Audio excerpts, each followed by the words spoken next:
Once again, here comes Saurav Kumar, and we will be taking up computer organization architecture. तो हम लोगों ने computer organization architecture में introduction कर लिया। इंट्रोडक्शन के बाद ये समझ लिया कि how the computer takes the instructions, और वो हमने ब्लॉक डायग्राम के जरिए सीखा। हमने ये भी सीखा कि जो आपका इंस्ट्रक्शंस होता है उसको किस तरीके से मैनेज किया जाता है। और अब जो हम लोग सीखने वाले हैं वो है von Neumann diagram, that is von Neumann structure. अब वॉन न्यूमन ने एक फर्स्ट स्टोरेज कॉन्सेप्ट पे एक थियरी दी, और उस थियरी को लोगों ने उसको सराहा, क्योंकि वो ये एक ऐसी थियरी थी जिसमें कि कंप्यूटर किसी भी चीज़ को स्टोर करने की क्षमता रखता था। इसीलिए इसको कहा जाता है स्टोर्ड प्रोग्राम कॉन्सेप्ट। तो this was the first computer, जो कि ENIAC फर्स्ट कंप्यूटर था, जिसमें कि ENIAC और EDVAC, जिसको कि हम लोग बोलते हैं ENIAC और EDVAC, these were the first computer in which this von Neumann architecture was inbuilt। और इस वॉन न्यूमन आर्किटेक्चर में एक बड़ी अच्छी खासियत यही थी कि हम लोग प्रोग्राम के जरिए नंबर्स को स्टोर कर सकते थे, and it was a great achievement then. उस समय के टाइम में हम लोगों के पास ये बहुत बड़ा अचीवमेंट था कि किसी भी चीज़ को हम लोग स्टोर कर सकते थे। तो जो हमारा पास जो चीज़ें थी उसी को तो हम लोग स्टोर करेंगे। तो हमारे पास था क्या? हमारे पास था इनपुट, और हमारे पास था सिस्टम यूनिट, जो कि हम लोगों ने जो आपका डायग्राम जो हम लोग पढ़ चुके हैं कंप्यूटर का आर्किटेक्चर, जो लास्ट क्लास में हमने बताया है, तो वो जो आर्किटेक्चर हम लोगों ने पढ़ा है, बस उसी का ये एक देखने का दूसरा तरीका है। जो हालांकि जो मैंने कॉन्सेप्ट आपको बताया था कंप्यूटर आर्किटेक्चर का, जिसमें कि जो कंप्यूटर का आर्किटेक्चर बना था, जिसमें इनपुट आउटपुट और सिस्टम यूनिट थे, तो वो जो आर्किटेक्चर था उसके वो बाद में आया है, ये पहले आया है। तो ये हमें ध्यान में रखना होगा कि ये जो कॉन्सेप्ट है ये पहले आया है, और इसी पर बेस्ड बाकी के कॉन्सेप्ट्स हैं। तो अभी यहाँ पर आप ये देखेंगे कि जो आपका वॉन न्यूमन आर्किटेक्चर था, वॉन न्यूमन बेसिकली एक साइंटिस्ट थे। उन्होंने ही ये स्ट्रक्चर बनाया, और उन्हीं के नाम पर इस स्ट्रक्चर का या इस डायग्राम का या आर्किटेक्चर का जो नाम है वो वॉन न्यूमन आर्किटेक्चर रखा गया। इसमें आप देखेंगे कि वही 5 चीज़ें हैं इसमें भी जो हमारी ब्लॉक डायग्राम ऑफ कंप्यूटर में हुआ करता था, जो मैंने लास्ट क्लास में बताया था आपको, ब्लॉक डायग्राम ऑफ कंप्यूटर।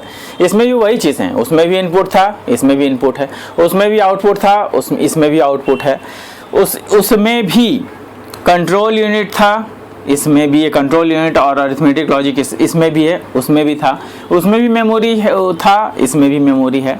तो वही चीज़ें हैं मिला जुला करके, लेकिन जो कॉन्सेप्ट है ये पहले आया था, और उसी को बाद में सिंप्लीफाई करके ब्लॉक डायग्राम ऑफ कंप्यूटर बनाया गया, ताकि आपके और हमारे समझ में आसानी से आ जाए। तो अभी जो हुआ है यहाँ पर, वो एक्चुअली वॉन न्यूमन आर्किटेक्चर ने किया क्या? उन्होंने क्या किया कि एक इनपुट लिया। इनपुट का कहने का मतलब, ये जो इनपुट है ये इनपुट डिवाइसेस के जरिए जाएगा, जो कि कीबोर्ड, माउस, वेबकैम के जरिए जाएगा, और आउटपुट में रिजल्ट निकलेगा। और ये आउटपुट क्या हो जाएगा? मॉनिटर, प्रिंटर, स्पीकर, ऐसे ही कुछ हो जाएंगे। तो यहां पर से इनपुट गया, यहां पर इसको स्ट्रक्चर को समझने की कोशिश कीजिए, जो आपका आर्किटेक्चर है उसको समझने की कोशिश कीजिए। यहां पर क्या हुआ कि हम लोगों ने कोई इनपुट दिया। इनपुट कहने का मतलब जो इनपुट है वो इस तरीके का इनपुट है जो कि आपके कीबोर्ड और माउस के द्वारा दिया गया, और ये कीबोर्ड और माउस के द्वारा जो दिया गया है इनपुट वो आपका सीधे मेमोरी में फीड होता है। ऑब्वियसली हम लोग अगर कोई इंस्ट्रक्शन देंगे, it has to be stored somewhere, कहीं ना कहीं तो जाएगा। तो ये मेमोरी का कंसेप्ट इन्होंने यहाँ पे लगा दिया। लेकिन उससे भी बड़ी बात ये है कि ये मेमोरी जो है इसको डायरेक्ट कौन करेगा। तो ये मेमोरी को संभालने के लिए इसका देखिए कंट्रोल यूनिट के पास इसका कंट्रोलिंग पावर गया। कहने का मतलब कि अगर हमारे पास इंस्ट्रक्शन है 2, तो ये जो 2 है वो कंप्यूटर 1 2 तो समझेगा नहीं, क्या समझेगा, 0 और 1 समझेगा। लेकिन हम लोग तो इसको अरिथमेटिक फंक्शन, अरिथमेटिक में दे रहे हैं, न्यूमेरिकल में दे रहे हैं। तो ये 2 गया, इस मेमोरी में स्टोर हो गया, राइट। अब ये जब मेमोरी में स्टोर हो गया तो इस मेमोरी में जैसे ही ये स्टोर हुआ, इसने कंट्रोल यूनिट को तुरंत सूचित कर दिया कि हमारे पास एक इंस्ट्रक्शन आया है जो कि मेमोरी में सेव है, और वो क्या है, वो 2 है।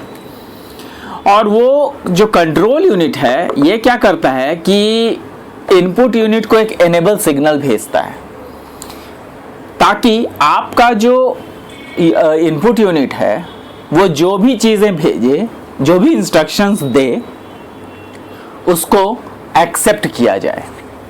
कहने का मतलब सपोज कीजिए कि मैंने पहले भी बताया था कि कंप्यूटर अगर ऑफ है और हम कीबोर्ड से पूरा इंस्ट्रक्शन दिए जा रहे हैं, कंप्यूटर लेगा क्या, नहीं लेगा। लेकिन जब तक कंप्यूटर ऑन नहीं रहेगा, कंप्यूटर जब ऑन हो जाएगा तब उसके बाद जितने भी हम लोग कीबोर्ड के द्वारा इंस्ट्रक्शंस देंगे वो सारे इंस्ट्रक्शंस लिए जाएंगे। किसके द्वारा लिए जाएंगे, क्योंकि कंप्यूटर में जो कंट्रोल यूनिट होता है, जो सीपीयू में हमारे पास कंट्रोल यूनिट होता है, वो कंट्रोल यूनिट जो है एक एनेबल सिग्नल भेजता है। देखिए एनेबल सिग्नल जा रहा है इनपुट यूनिट को, और यही enable signal control unit output को भी भेजता है। यही enable signals control unit ALU को भी भेजता है, और यही मेमोरी को भी भेजता है। मतलब जो ये कंट्रोल यूनिट में आप देख रहे होंगे कि वो सभी चीज से डायरेक्टली कनेक्टेड है, और ये किसके द्वारा दिखाया गया है, कंट्रोल की यूनिट, कंट्रोल लाइंस के द्वारा दिखाया गया है। ये क्या है, देखिए कंट्रोल लाइंस, डॉटेड लाइंस जो है वो कंट्रोल लाइंस है। तो ये कंट्रोल यूनिट इनपुट के जरिए भी जुड़ा हुआ है, आउटपुट के जरिए भी जुड़ा हुआ है, अरिथमेटिक लॉजिक यूनिट से भी जुड़ा हुआ है, और मेमोरी से भी जुड़ा हुआ है। तो जैसे ही आपने यहाँ पे 2 दिया, मेमोरी में ये 2 चला आया। लेकिन मेमोरी में ये इनपुट जो गया, ये इनपुट दिया गया, वो ऐसे ही नहीं दिया गया। यहाँ कंट्रोल यूनिट से एक एनेबल सिग्नल गया, हाँ भाई आप इनपुट दीजिए। इसने इनपुट दिया, वो मेमोरी में जाके सेट हो गया, लेकिन मेमोरी को इसने पहले ही बता दिया, कंट्रोल कर दिया कि तुम्हारे पास एक नंबर जा रहा है, एक इंस्ट्रक्शन आएगा।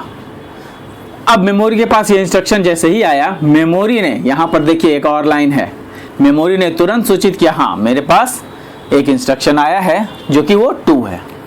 अब कंट्रोल यूनिट समझ रहा है कि अच्छा 2 क्या आ गया भाई, हमारे पास 2 तो कुछ होता नहीं, मैं तो ये 0 और 1 समझता हूँ।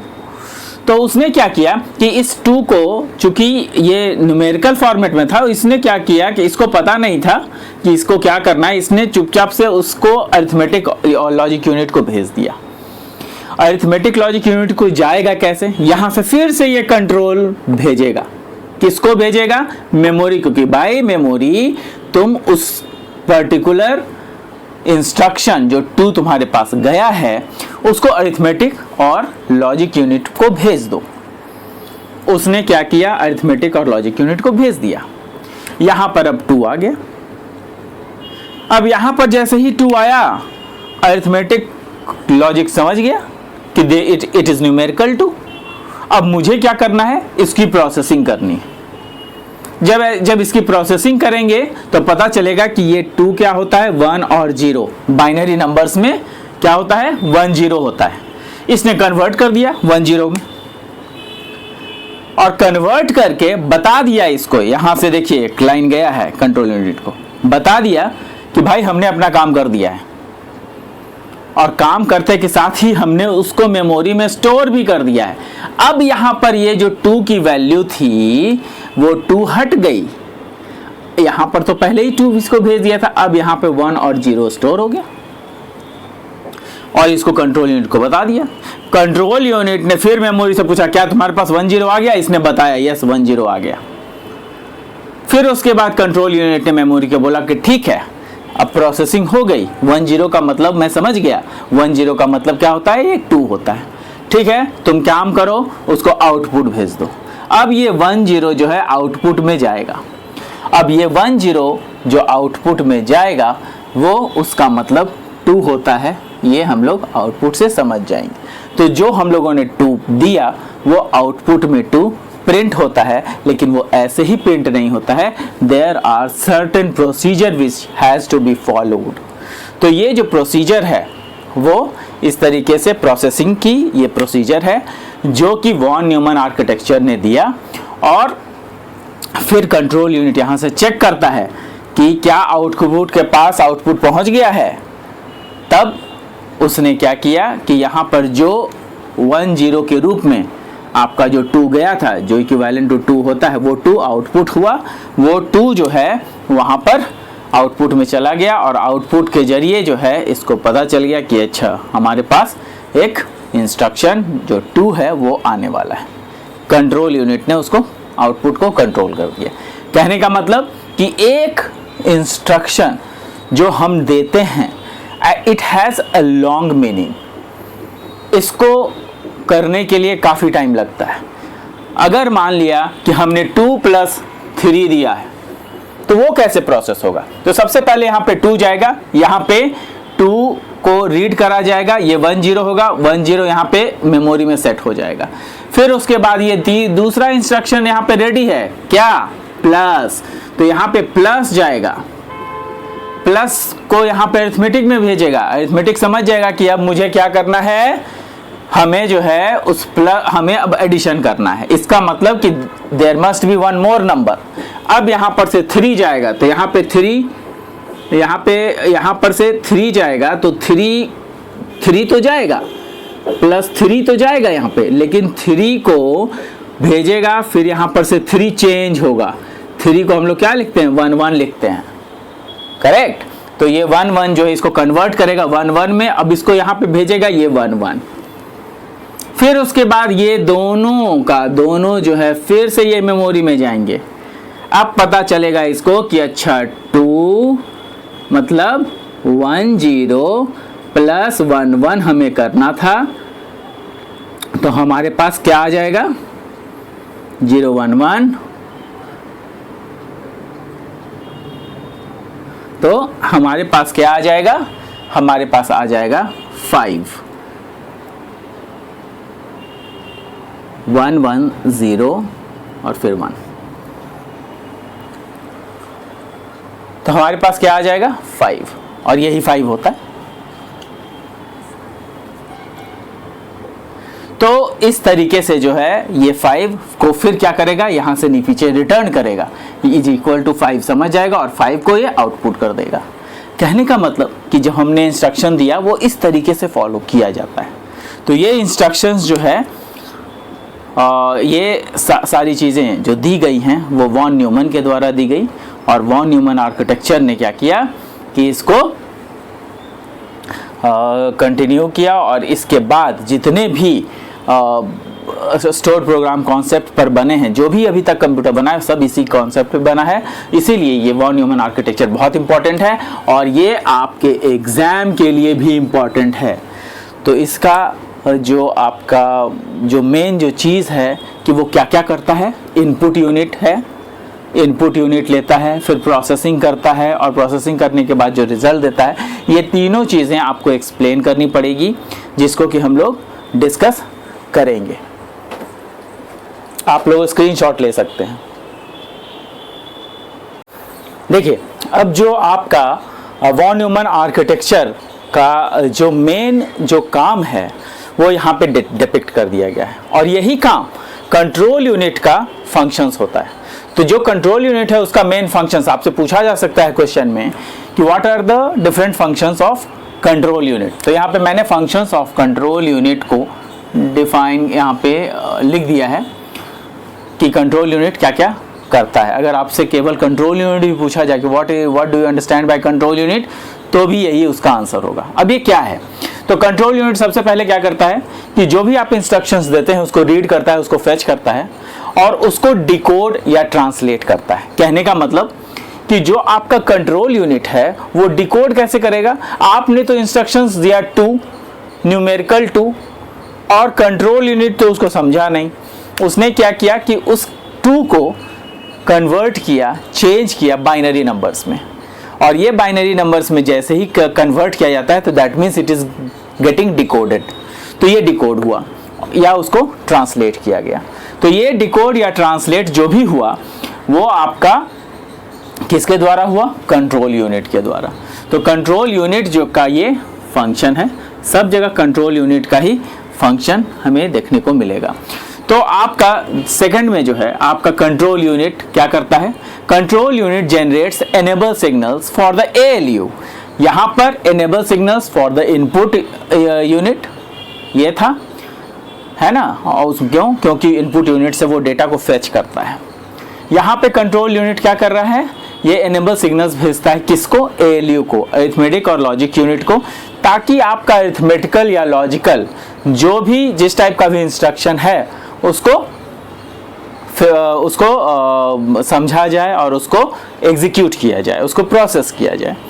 नाउ अब जो आपके पास आ रहा है वो क्या है? कंट्रोल यूनिट का तीसरा फंक्शन है। ये कंट्रोल यूनिट का जो तीसरा फंक्शन है वो क्या है? The input output instructions. For input output instructions the control unit generates enable signals. Obviously input के लिए तो कंट्रोल इंस्ट्रक्शंस होता ही है, आउटपुट के लिए भी होता है।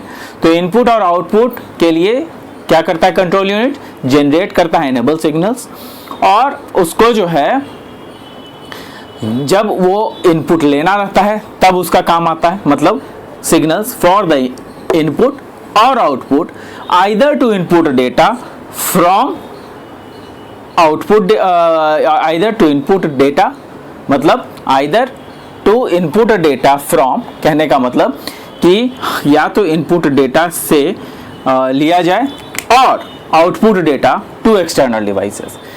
मतलब या तो इनपुट डेटा इनपुट डिवाइसेस से डेटा को इनपुट कराएगा या तो फिर एक्सटर्नल डिवाइसेस को अपना डेटा आउटपुट के रूप में भेजेगा। तो कहने का मतलब है कि ये तीनों जो कंट्रोल यूनिट के फंक्शंस हैं, it is very important and you should always by heart it, by heart कर लीजिए या उसको समझ लीजिए, उसको लिख लीजिए कहीं पर भी and take the screenshots. Hopefully आपको वॉन न्यूमन आर्किटेक्चर समझ में आया होगा, और इसका जो वॉन न्यूमन आर्किटेक्चर है वो आप बुक से पढ़ लीजिएगा। उसमें आपको जो मैंने समझाया है अब जब आप किताब पढ़ेंगे तो समझ में आएगा।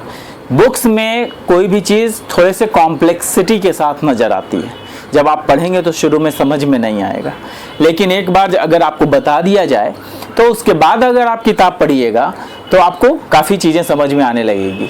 तो गाइज़ आप लोगों को होपफुली वॉन न्यूमन आर्किटेक्चर जो है समझ में आ गया होगा, और मैं एक्सपेक्ट करता हूँ आपसे कि इस वीडियो को आप लोग बार बार देखें, एक बार, दो बार देखें, 3 बार देखें, ताकि आपके दिमाग में सही से घुस जाए कि किस तरीके से वॉन न्यूमन आर्किटेक्चर काम करता है। क्यों? क्योंकि इसी पर बेस्ड हैं जितने भी आर्किटेक्चर्स नए आ रहे हैं, जितने भी कंप्यूटर्स बन रहे हैं वो इसी पे बेस्ड हैं। वॉन न्यूमन आर्किटेक्चर का जो डायग्राम है दैट इज़ वेरी इंपॉर्टेंट, उसके बाद ये सब फंक्शनैलिटी बहुत इंपॉर्टेंट है, और उसके बाद फिर जो है एक पैराग्राफ में कंक्लूड कर दीजिएगा कि कहाँ से कहाँ इंस्ट्रक्शंस जाते हैं, किस तरीके से जाते हैं, वो आप एक्सप्लेन कर दीजिएगा। तो this is all about von Neumann architecture. We will meet in the next class. Thank you. Take the screenshots.